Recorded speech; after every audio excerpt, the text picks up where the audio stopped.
Hi, this is your hosts, Kendra and Briana. We're just popping in really quickly for an announcement. The first 3 episodes of this podcast were recorded without a professional microphone, so if you are irritated by the sound quality, it gets better. Bear with us. And secondly, while this is a read-along podcast, there was one spoiler that I knew ahead of time that we discuss pretty consistently that happens in chapter 15. So if you want 0 spoilers, maybe read to chapter 15 and then start listening, or just, deal with the one spoiler that I knew before I started the books. Yes. All right. Well, thank you and enjoy this episode.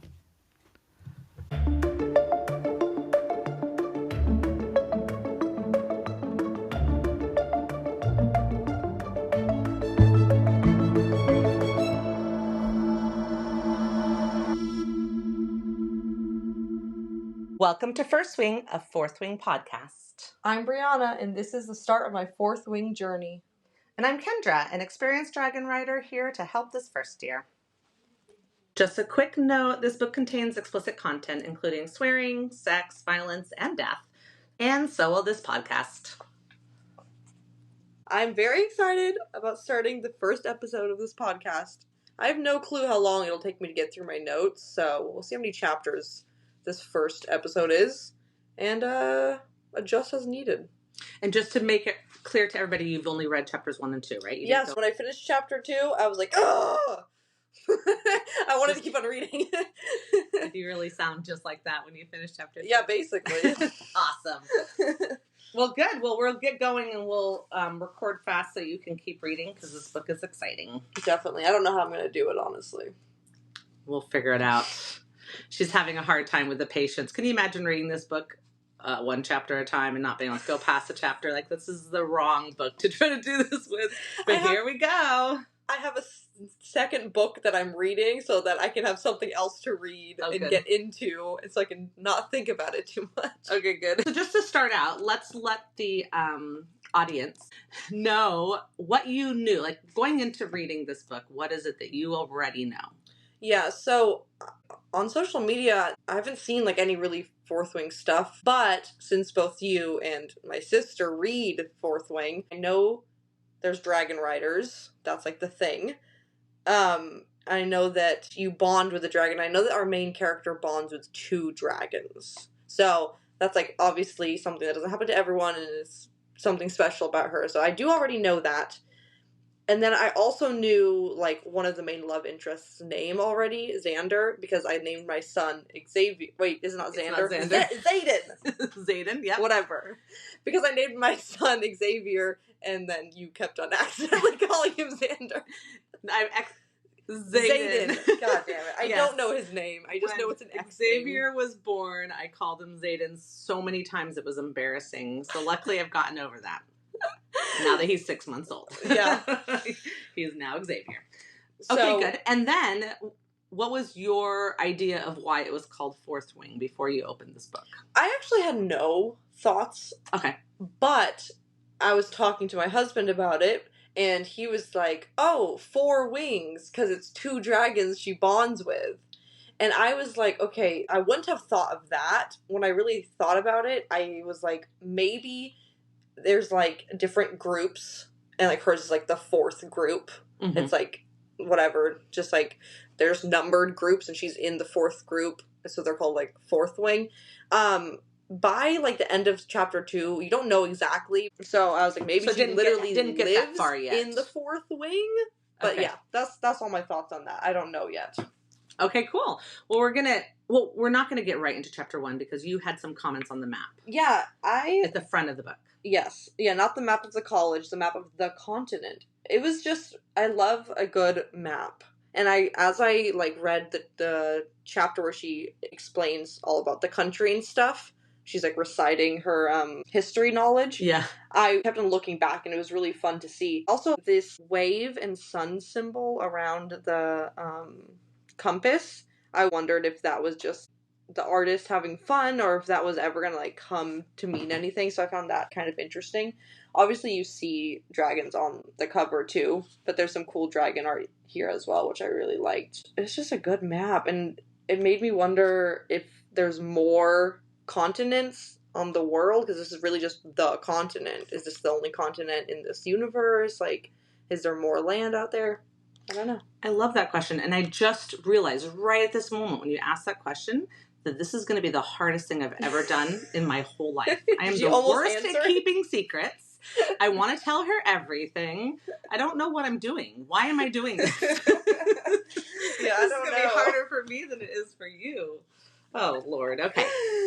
Yep. Okay, so there good. you go. And then did you want to say something about the map of the college, which is pronounced Bagsgiat?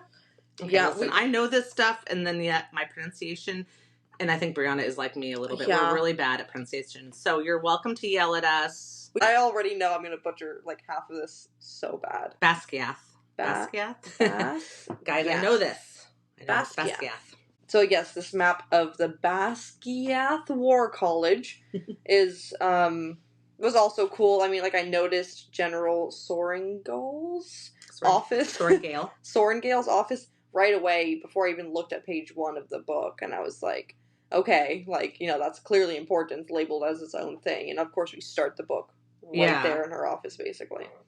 Yeah, and you can see the parapet. Is that what they called it? That they have to walk across? Mm-hmm. Of course, you didn't know that it was a parapet. Nope, I didn't know they had to walk across there. Yeah, I really did keep on going back and like looking every time and imagining where people were. And then the first page, like when you turn the page right before the chapter, is everyone's favorite thing. This is something that like the whole fandom really likes, and this is where it says the following text has been faithfully transcribed from Navarian into the modern language by Jasenia Neil Wart, et cetera, et cetera. Yes, and I made a note right there. I just said I love fiction books that claim they're real. Yeah. Like it is truly one of my favorite things. Like the BFG, you know, from Roald Dahl, is a book like that where at the end you find out that like he wrote that book. The BFG wrote the BFG book. Yeah, and it's I don't know. It's just like something about it. It's just like I just like love it. It's like yes, this is real. Yeah, exactly. All right, so we start out this chapter. I just wanted to first ask. Before every chapter, we have this. So there's a little blurb from some book, and it says, this one says, a dragon without its rider is a tragedy. A rider without their dragon is dead. Yep. Right? And you see that it's Article 1, Section 1 of the Dragon Riders Codex. Which then is brought up, like, a bunch. Yeah. So it was cool, like, when they brought up, like, oh, have you read the Riders Codex, or whatever the codex, like, I'm like, oh, like, I already have reality on it. And what did you think about that?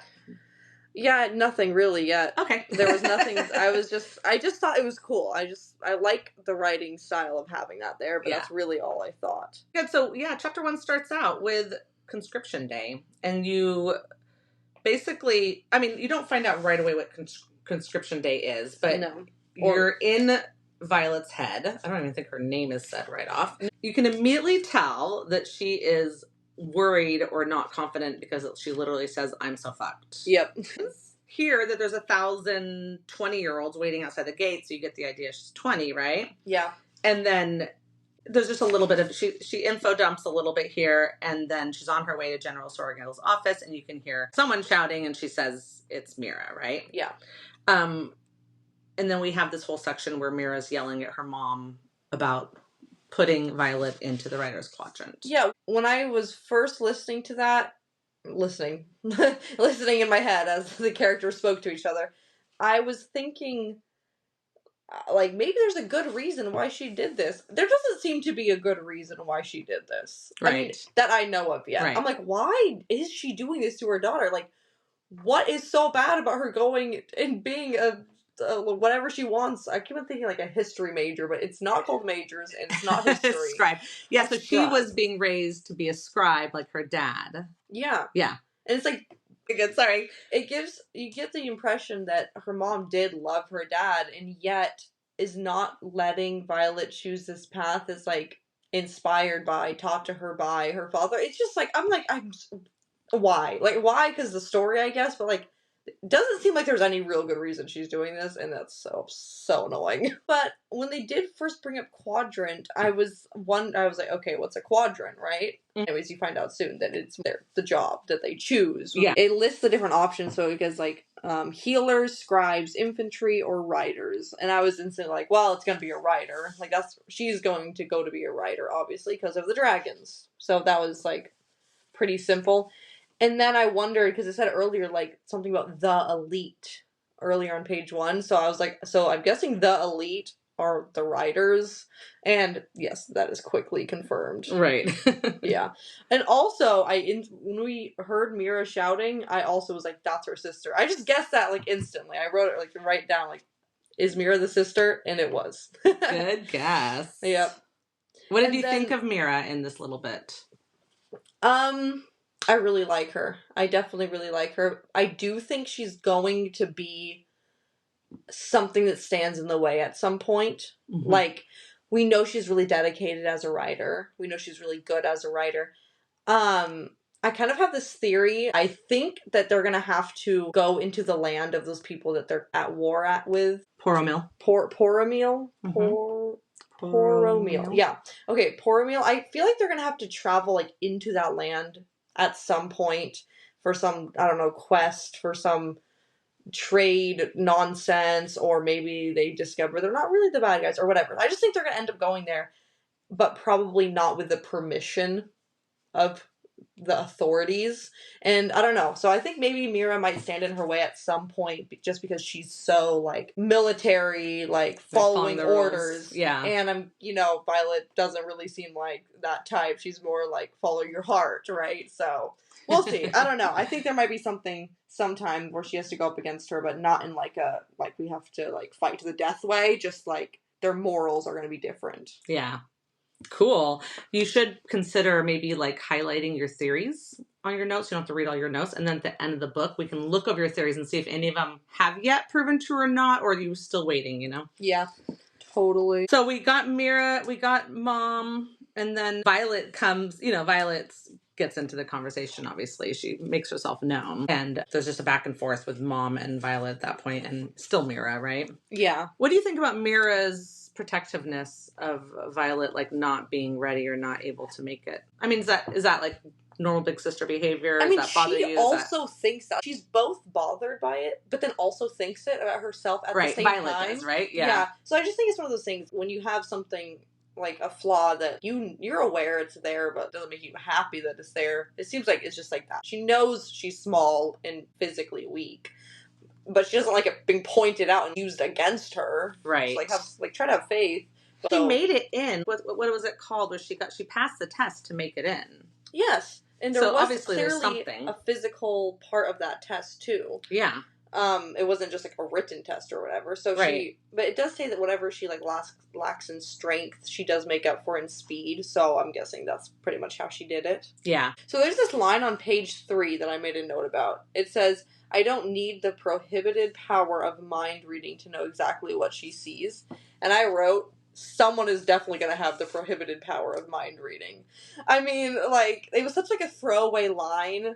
Oh my god, I never noticed that line. That's so good. But I'm like, someone's going to have that. Maybe it's her, or maybe it's someone else, but I don't know. Wow, I never realized it was mentioned there. That's so good. You're going to probably find a lot, because you're going so slow making notes, you're going to probably point out things to me that I didn't see, which is cool. So anything else in this conversation that they're having, just the three of them in the office before Mira and she leaves? Yeah, so the last thing is, I see, like, my social media, people who like to make fun of, in like good fun, why are the main characters always like so tiny? And this book is just like their first introduction to her is, oh, I'm just so small, so short, and so skinny. And I'm like, oh my god, it's actually happening. So this is actually a book where our main character is just like, oh god, I'm gonna small. have to check and see if I agree with that, because this one absolutely. Yes. But I don't know. I can't remember if all of them are like that, Like, how often does that happen? Okay, good. So then, so Mira actually leaves, and then she and her mom have this conversation. And she does actually say here, you scored in the top quarter for speed and agility during the entrance exam. So there is that's that physicalness, right? Right. Yeah. What do you get from Mom here? Like, what do you think about Mom and Violet's relationship? I mean, it seems that, like, the sadness of the dad dying is really, like, reflected. Like, she associates that with Violet, which isn't helpful, and then the fact that she got, like, super sick and almost died while she was pregnant with Violet, like, it just seems like her personal grudge that seems to be against Violet, even though she's not being super mean to her, just comes from bad memories. Like, she's being unfair, basically. Yeah. And stupid. But, and like. Other than that, great mom, right? And like, while she's like acting like she's like not emotional at all, this entire thing is clearly very emotion like based. It's just annoying. Like, I don't hate her at all, but I'm just like, oh, you're annoying. Interesting. Okay, cool. I think that's interesting that you read in that emotion based. I think that's an interesting point. Okay, cool. Okay, so Mira I think they go back to her room, right? Yeah, and this is when you find out that all of Violet's stuff is like been packed away because she's been living in this area, which I don't think most of the other candidates live there. No, a lot of them are coming from other places, right? Yeah. But like this is where she lives. Yeah. But I'm not entirely sure why they're packing up all her stuff unless it comes with her to the new place. But it doesn't.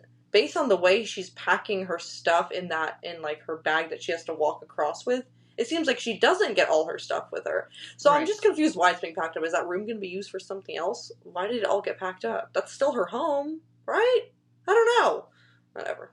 Fair enough. Okay. Okay, good. So she has this conversation. She empties her pack, makes her take things out. She braids her hair. She changes her boots. She puts her on in armor. Like, all that stuff happens, right? Yeah, and the only book she, like, lets her keep, basically, is the one about killing people. Yeah, she's like, this one's a good book. What's this one for? Killing people. Good. You can keep that one. Does it say what the book is? No, she's like, they're talking about something else. Okay. And she's just going through them. Okay, fair enough. Yeah. On page 8 is the first time, at least I noticed, that she thinks gods. Like, she goes, God, this is really happening. And I noted that, like, quickly, because in Percy Jackson, there's, like, all the Greek gods, they say gods instead of God. And I was like, interesting. Because over here, we do get a name of what I assumed was a god. Mm-hmm. Because it says, may their souls be commended to Malak. Or maybe that's, like, more like heaven, maybe not, like, a god. But it seemed like a religious comment, so I was like, okay, we have some sort of, like, religion built into this, but, I mean, we name one of the gods later, like the god of luck or whatever, but, yeah, so I was like, there we go, we have multiple gods in this story, which is always interesting. Nice. I wonder if we'll discover, like, are they real? Like, proven to be real? Like, oh, I've spoken to that god. Right. I've been blessed personally by that god, like, in a provable way, or is it just, like... Like, are they going to come in as, like... almost characters, yeah. Or is it just a religion communication, right? Yeah. Yeah. So I am curious to see about that. So, as she's getting, like... armored up and stuff, I'm just trying to figure out, like, do they have to fight the dragons or do they have to fight each other? Like, I'm trying to figure out, like, what is she getting armored for exactly? And then I was like, okay, maybe both.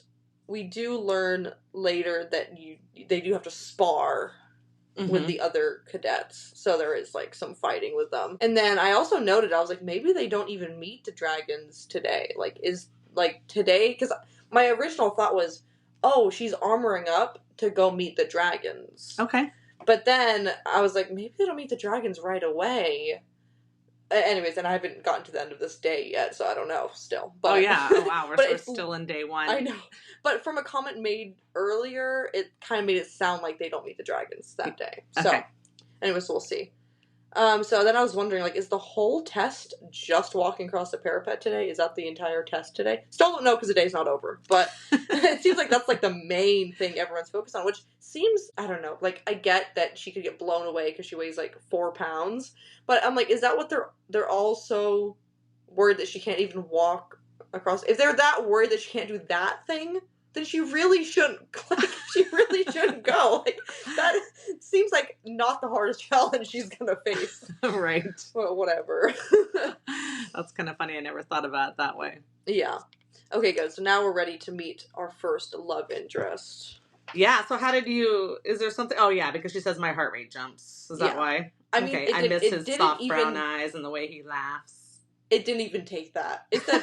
She said, find Dane Atos, and I said, this is our first love interest. I just already knew. But then I read a little bit more, and I was like, aha, not only is it our first love interest, this is our good boy, like, this is our, like, friends to lovers, like, this is this. And I wrote, there's gonna be a bad boy coming. I was like, there's always gonna be the other one. And it's always gonna be like, oh, which one do I choose? So and then who do we choose? The bad boy. Every time. Like, what are these books teaching us? Well, because they're never that bad, usually. Yeah. Like, a lot of them are, like, secretly somehow good or misunderstood. Sometimes they're actually bad, though. Just in case, because I'm just going to say this, just in case someone's yelling at me for giving that away. She already told me that she figured out there was going to be a bad boy. So I'm not saying something that she didn't say. I'm just going along with it. The second Xander is mentioned. Zayden. Damn it. I really thought I was getting it right that time, too. The second that Zayden is mentioned, it's like, don't go anywhere near this guy. I was like, oh, this is exactly what's happening. It was too obvious. It was too predictable. Okay, fine. Yeah. Well, we'll obviously get to that, but... And then there's, like, you can't sleep with, like, people outside of your year. And I was like, oh, and here's the obstacle in their relationship set up so fast. I love it. It's just instantly, like, here's this guy you like. Go find him. But whatever you do, don't sleep with him. I'm like, here we go. Right. Yeah, she just don't mess around with the second years. If you want to get laid, and you should... Often, considering you never know what the day brings, and screw around in your own year. Nothing is worse than cadets gossiping that you've slept your way to safety. Yeah, and I'm like, oh, they're so gonna think that when it's like this scary man that she's sleeping with. Anyways. So then I wanted to know what conscripted meant, or a conscript meant, because she mentions... This is conscription day. Yes, I know, but I still don't know what that means. I'll tell you what conscripted means. Okay, that would be helpful. I'm just going to pull up the definition. I do believe I didn't have the right definition. I thought this was a little different. I thought it was a voluntary thing. It says if you're ever drafted in the Army, then you could be called a conscript, someone who's forced to join the military. And the definition is like to make someone join an Army or Navy or something. Okay, so that's what I thought. I said, but it says some are sentenced as punishment. Right. So that's a little bit different than being conscripted. Drafted. So drafting isn't a punishment so much as however they do it, whatever way they do it, and they figure out who from each city comes, or however they do that, right? Right, but she basically does say... some volunteer. Yes. Okay. She basically does say that it was her mom who, like, volunteered her. Yeah. So that's basically how she got conscripted, I guess. Was her mom was like, I draft you. Yeah. Specifically. She might have been considered a volunteer, even though she didn't volunteer. It's hard to say. Because I did write, is that like when someone has a letter written about them, so they have to go? Because the word script is in there. Oh, so I was thinking, like, is it like someone else can volunteer for you and be like, you do have to go. And then, like, it gets probably taken into consideration. But since it's her own mom who would take it into consideration, she just approved her own conscript. So that's kind of where I was going with this. So similar. So it's like being drafted. Yeah. Okay. Well, we basically finished there, and they go on down, and they are standing in line. Yeah. So this is where we hear a new word, a separist. Yeah. So my notes... word for word was, okay, so a new thing, a separatist. Guessing that's the name of a movement, not a race of people. This separatist is identified by the mark. Right. That's like starts at their wrist. So I was like, it could be a race thing, right? Like all these people. But I was thinking, no, more like a movement. Maybe we find out that they have it right. So that was a theory I had like right away. Like maybe later in the book series we find out like that the separatists were like their way of thinking was actually the right way of thinking. Who knows? I don't know what their way of thinking is. Right. To be determined. But I did say, based on the name, maybe they want to have the riders and dragons separated. Like some type of animal rights thing. But as we get more into it, I don't know, maybe they wanted to just separate from their country. I don't know. We still don't have answers, but this is what I was thinking at the time. Good. I like it. Okay, so we get up to the point, I mean, Mira's just giving all these, advice and everything, right? Yeah. And then she basically says, I just remembered to stay the hell away from Zayden Ryerson. Yeah. And is that where you made your note? Yes. But I will say, I didn't mention this, but we do learn quickly that mark was caused by a dragon, specifically General Soaring. Sorry. Not a different general, the old General Melgren's dragon. To the kids of the separatists, which seems... I mean, she says it herself. It seems cruel, but you can never question a dragon, basically. But I was like, okay, like, because we learned this, and we learned that Zayden was also, like, his father was, like, the leader of this group, blah, blah, blah. It's like, it seems so unfair to judge these kids based on their parents. But I guess we'll see how he feels about it. Right. Okay, good. So your notes.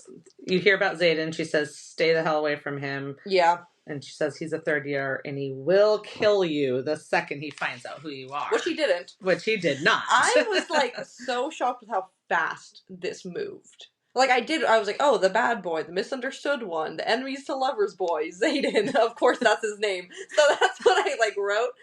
But the fact that like 2 or 3 pages later we meet him, I was like, oh, he's here already. Like it was so fast. Yeah. Like I just didn't expect it to move that fast. I expected her to like get settled in and then like hear about whatever room he was staying in or which group he was in, and then like I don't know, like run into him in the hall or whatever. It was just like so fast. I was or like, how could she have accidentally possibly avoided him? Accidentally start flirting with this guy and then later find out, like something like that, right? Yeah. It was so fast. That's true. Like, oh wow. It just shocked me. And there was something else that happens later that also I made a prediction and then it was like 3 pages later I was like, oh, here we are. Like it's just all happening so fast, which is kind of crazy. That's funny. But I was just, I can't wait for this. Is he gonna be, like, secretly he was against his father? Or was he, like, totally on board with whatever this group was about? What is his personal values in this situation? Because all we know is, oh, his father got murdered, or whatever, executed because of his... because he led the rebellion. Yeah. So, I'm just so interested. Yeah, his father was called the Great Betrayer. I mean, it's literally capitalized great and capitalized betrayer. Yep, very much so. Okay, good. So she, like, gives her name, whatever. Yeah, and there was 2 people in front of her, right? Who we learn is Dylan and this girl who's, like, basically, her name is Rihanna. Rhiannon.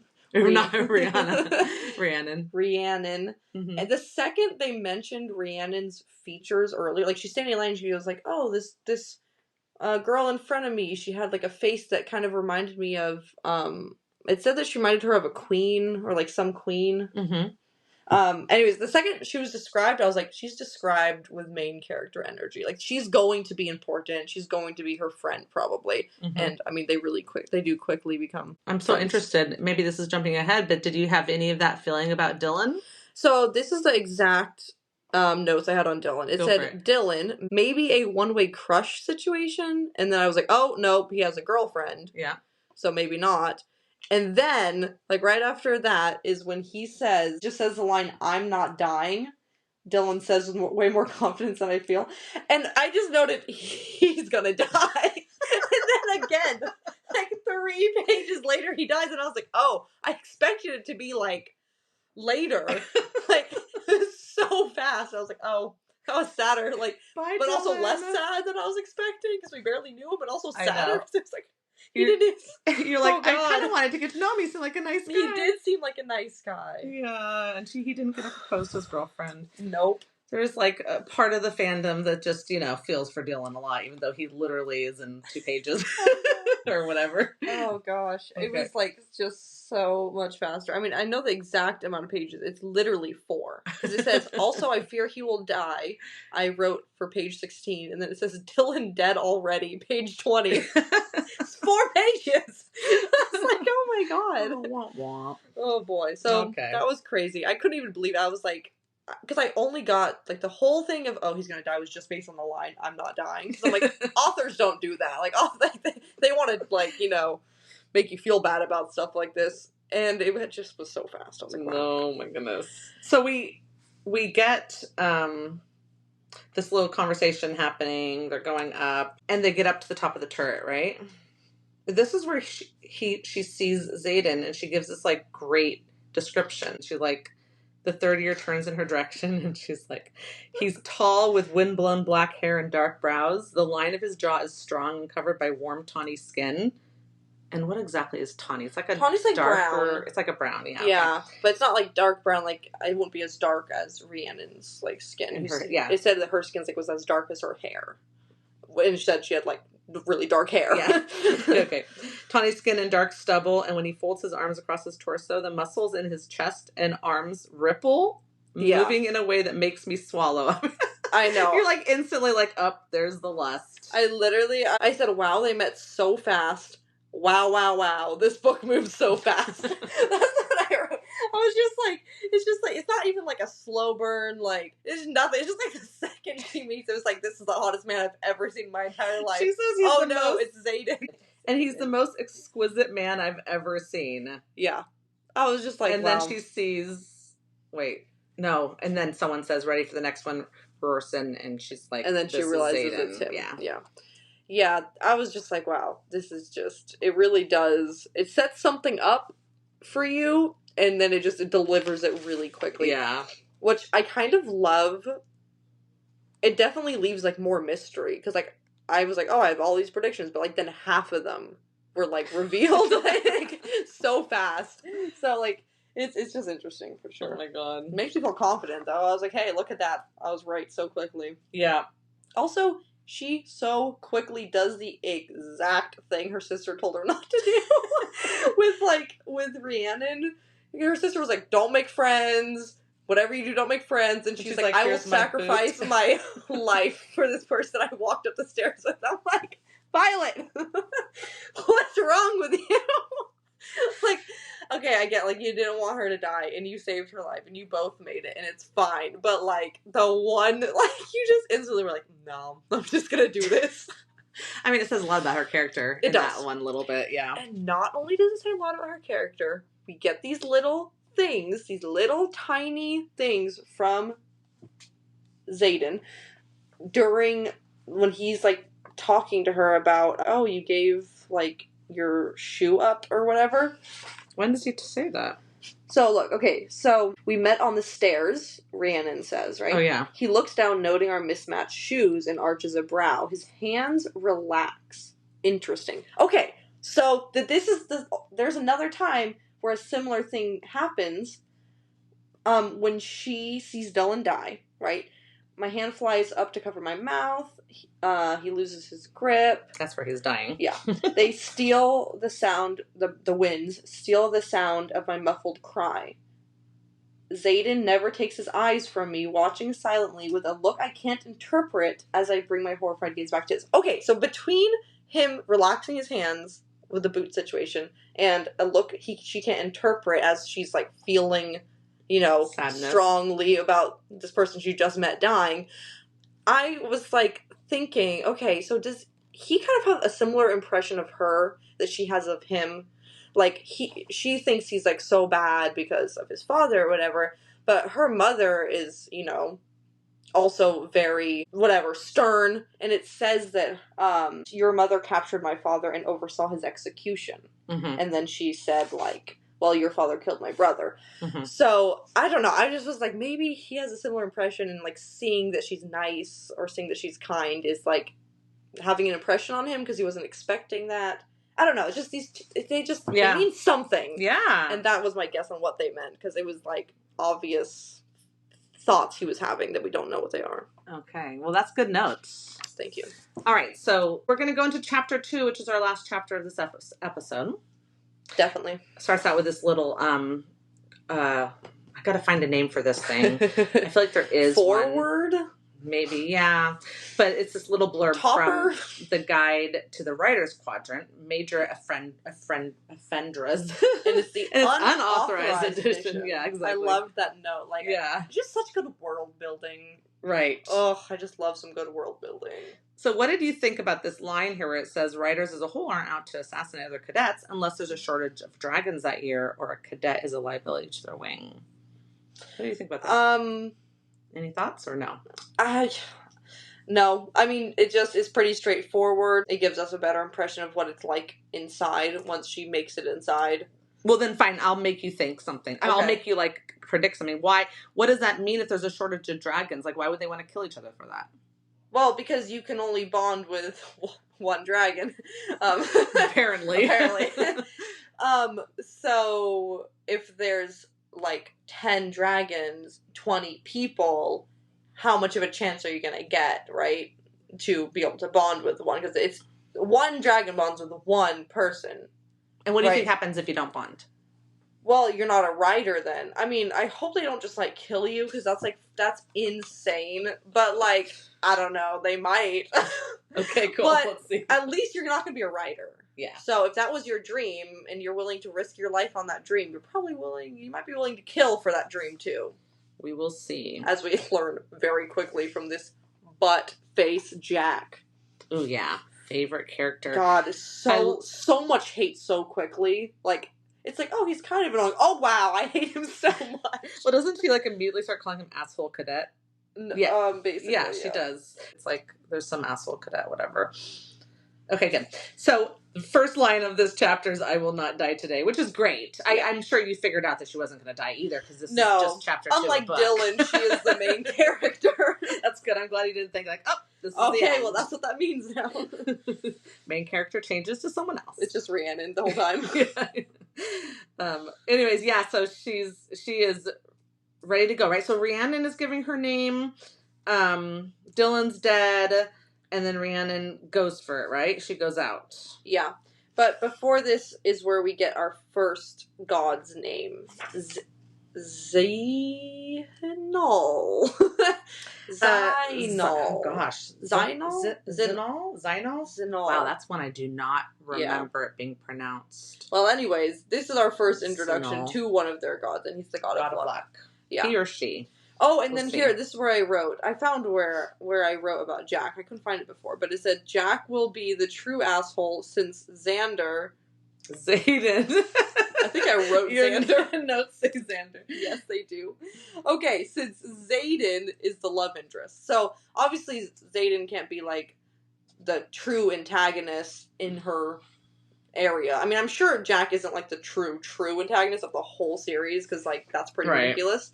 But... you know, the medium antagonist can't be Xaden because he's gonna be the love interest, so I was writing Jack will be the one. And that's very, very quickly proven. Right. Yeah, no, seriously. Yeah, so she's like, she gets this normal thing like, oh wow, Sorengale, so you're General Sorengale's daughter, whatever. Mm-hmm. And she's like, yeah, this is getting old. But she gives her name, and she's watching Rhiannon make it across. And here's where, in the bottom of page 22 is where it says, the asshole cadet behind me mocks. Yeah. Yeah. So he's asshole cadet for a few lines, and then when they ask his name, they say it's Jack Barlow. Yep, which is such an asshole name. Yeah, sorry to all the Jacks out there. Jack is fine, but it's like Jack Barlow. Like, I think it's the last there's something about it that really altogether. Gives that. Ugh. And I like how he says, remember the name, I'm going to be a wing leader one day. So annoying. So arrogant. So terrible. Okay. Hate him. But what I do love is the amazing writing technique that is used to give us the lore, to give us the universe laid out, what this world has in it. Like, it's such a cool way to give us this lore drop without it being, like, boring. Or, like, why is this character talking about this? You know, sometimes it's, like, really forced in like, why are these two people who've grown up here all this time thinking about talking about their continent like they know they lived here? Right. Yeah. So, it was just genius. It really was. And it also gives you a little bit of this idea of her being such a nerd. You know, or, you know, like a history nerd or, like, a scribe. Like, you can really see her scribe mind here. Yeah, it just builds to her character. Yeah. Like, it was just, so obviously you're talking about while she's going across the parapet. And parapet. And she's reciting all these facts. Right. We get 1,000, you know, names of places that I don't know how to pronounce any of them, basically. Good thing we won't be reading it. Okay, lore drops are never just lore drops. I mean, not never, but good writing normally has, they're not just telling you this information so you understand how to read the map at the beginning. Mm-hmm. They are giving hints. Yeah. And, you know, it'll build off of this stuff that we know now as to why things are going to happen later. So one of the thoughts I said was, also, they're definitely going to Promeal. They're definitely going there at some point, was something I thought. And then I said, something happens to the agriculture. That was a thought I had because we talk about the trade that happens, right? Because it talks about the kingdom of Promeal has these things, and Neravine, Navarre.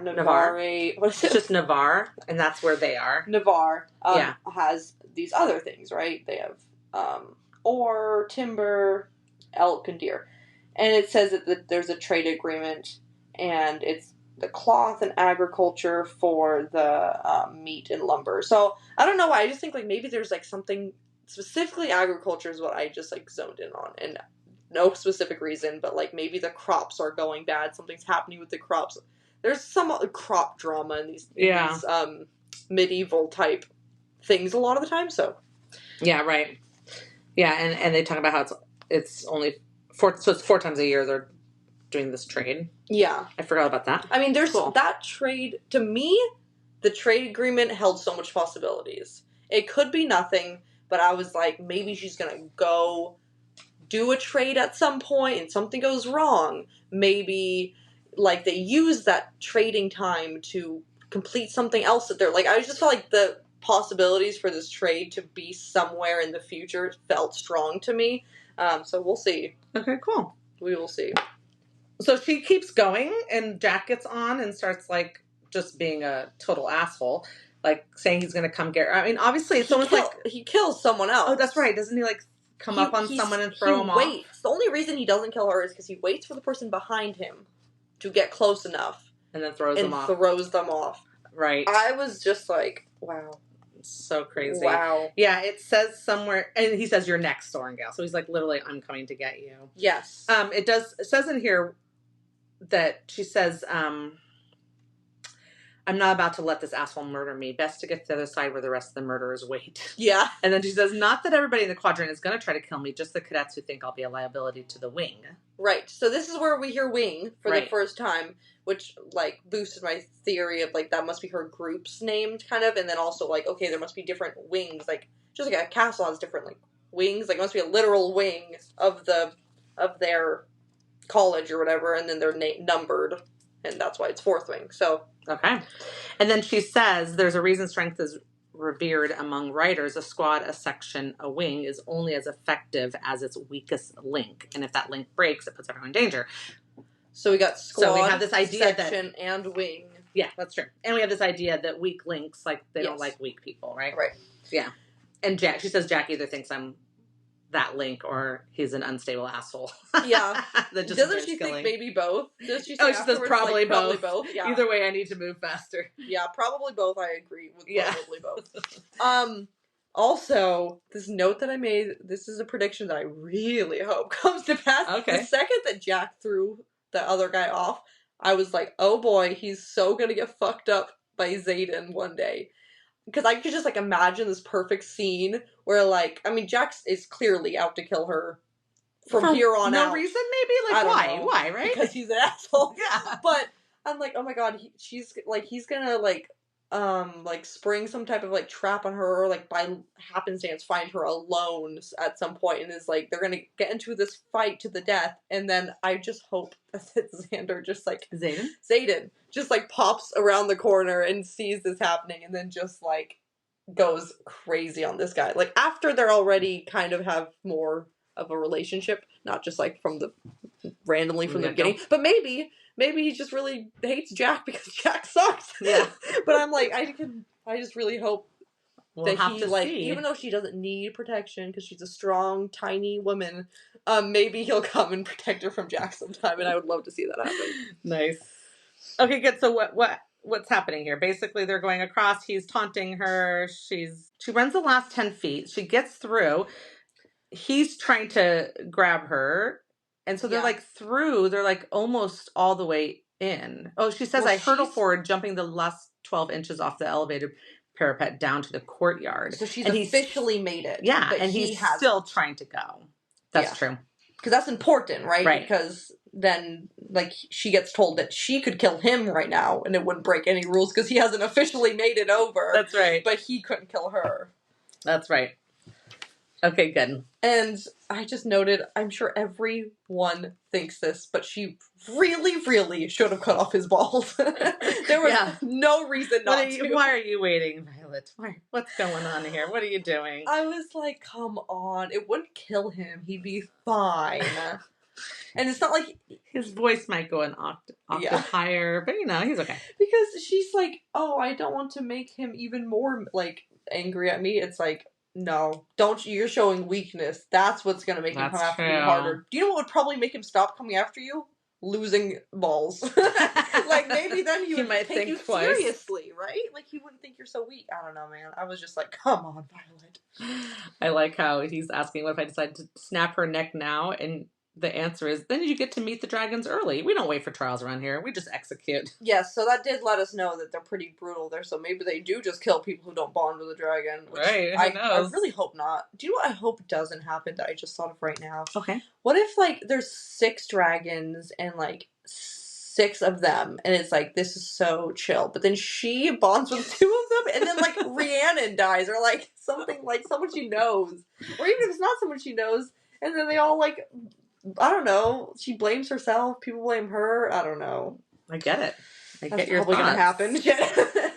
This chapter ends with her deciding not to cut off his balls. Yeah. And him saying, you're dead, and I'm going to be the one to kill you. Like, what a great start. Do you know what he wouldn't have said if you cut off his balls? That. Yeah, he probably would have been saying other things. Or, to himself. Yeah. A lot of swearing. Just fall over. Who knows? Also, she says, like, I couldn't kill him from this angle. I bet she could have. She had a knife to his groin. Yeah, if you cut, like, enough, they'll just bleed out. Isn't there a large artery right there? On your leg.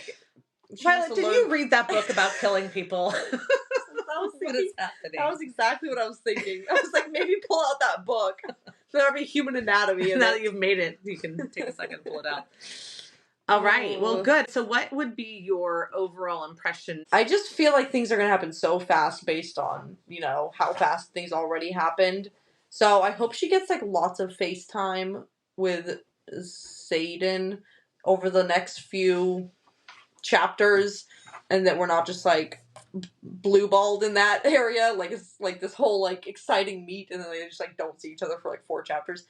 I hope that doesn't happen, because obviously, like, that's going to be a main component to the story. It is a fantasy romance, so we got to get the romance in there. Dane, or whatever his name is, Dane. No. I feel like Xaden and Dane together.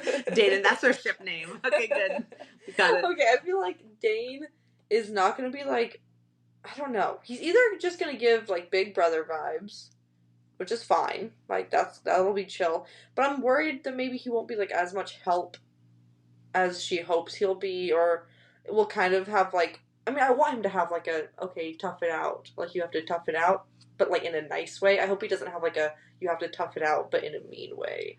So you think one way or the other he's going to have a little bit of you have to tough it out? Yeah, not that I think she's going to come to him with, like, all her problems and be like, oh, God, help me. But, like, I think that if she mentions things about Jack, for example, he might just be like, yeah, that's the thing. Like, you have to be able to survive in here.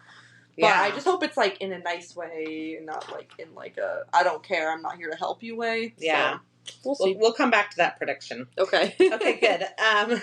So good. Are you so excited that you get to read the next 2 chapters? Yes, I am. Good. Okay, that's all we have for today. Thanks for listening, guys.